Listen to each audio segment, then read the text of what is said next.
Hello mga mamsyo sa Japan, good morning! At eto nga po, balik na po tayo sa reality. Nag-umpisa na nga po yung school ni ate noong Tuesday. Noong Monday nga pala, red calendar dito sa Japan. Kaya naman, yasumi sila. Pero si daddy, pumasok na nun. Kasi yung company na pinapasukan ni daddy, may sariling kalendaryo. Alam niyo ba si ate, ilang beses ko siyang ginigising? Kapag bakasyon talaga, ang sarap matulog, no? At si ate, tanong siya ng tanong kung kailan uli yung yasumi niya o yung bakasyon niya. Sabi ko nga sa kanya, kakaumpisa pala ng klase niya. Gusto agad ng bakasyon. Naku po, agoy! Ngayong araw nga pala nito, ang daming dala ni ate. Nung bakasyon kasi, pinauwi kasi ng teacher niya lahat ng gamit nila sa school. Kaya naman nung nag-start yung klase niya, dala niya uli. Lahat nga sila Pero buti na lang, nakikisabay siya dun sa kapitbahay namin. Kasi schoolmate lang sila. Kapitbahay din namin at kalaro niya. Kaya naman, everyday pagpapasok siya, hindi siya hirap na hirap maglakad kasi nakasasakyan. Tara siya. Hi. なんでここ 寒いdaw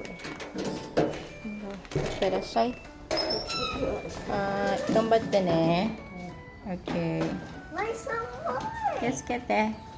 Love you. See you later. Eto nga pala si Bunso, humingi na siya ng breakfast. At cereal daw ang kakainin niya.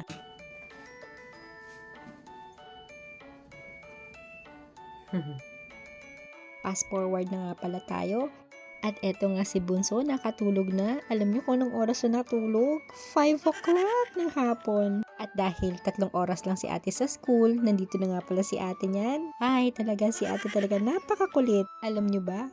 Akala ko noon kapag babae ang anak, ang tahimik. Pero hindi. Mala Spider-Man at mala Batman kaya to. Agoy! At buti na lang ilang oras lang nagising na rin si Bunso nito. Akala ko nga magdedire-diretso yung tulog niya. Pag nagkaganon nga, mauna pa siya sa alarm ko.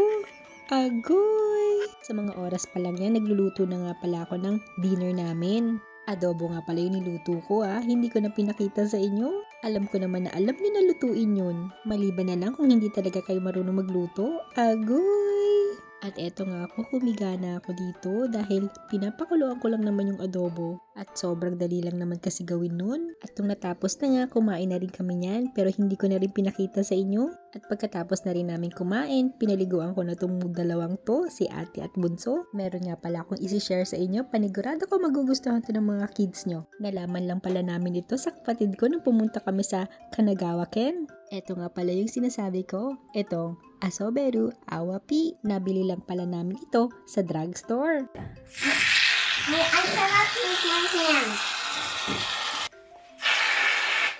Oh!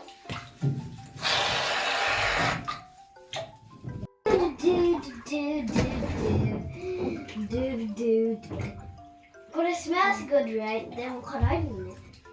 Smells good. でも辛い。 At pagkatapos ko nga paliguan si ate at Bunso, pinutulan ko naman sila ng kuko. Napakahaba na kasi.